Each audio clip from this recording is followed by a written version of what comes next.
लहानपणापासून माझ्या डोक्यात एक डायलॉग फिट केला गेला. चुका करू नकोस, लोक काय म्हणतील. आणि मी म्हटलं, okay, let me just become a flawless human being then, no big deal. तेव्हापासून मी परफेक्ट होण्याच्या मिशनवर होतो.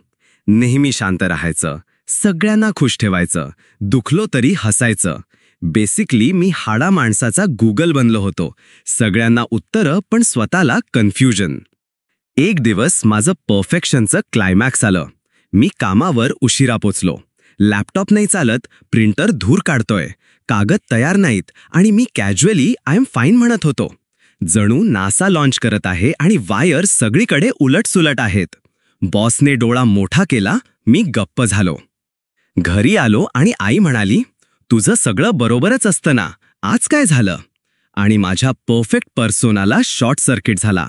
मी थकलो होतो, सिरियसली, नाटक करून.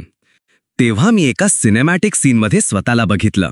मी टेबलावर बसलोय, समोर पाण्याचा ग्लास आणि मनात ड्रामॅटिक व्हॉइस ओव्हर.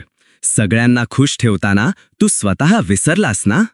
ओह, थँक्यू इंटरनल मोनोलॉग. 1000 वेळा ऐकलं हे इंस्टाग्राम रील्समध्ये. पण तो विचार डोक्यात राहिला. त्या दिवशी मी ठरवलं, बस झालं, परफेक्ट नाही राहायचं आता. आता काय, मी चुका करतो, कधी काम विसरतो, कधी सॉक्स मिसमॅच असतात, कधी थकलो की झोपतोच. आणि हो, कधी नेटफ्लिक्सवर एक एपिसोडवर थांबतोही नाही. Sorry not sorry.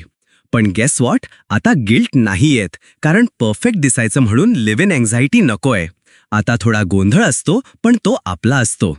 शेवटी काय, परफेक्ट राहणं म्हणजे फुल टाईम जॉब आहे, पण पगार 0. त्यापेक्षा इम्परफेक्ट राहा, कमीत कमी स्वतःशी प्रामाणिक तरी राहाल.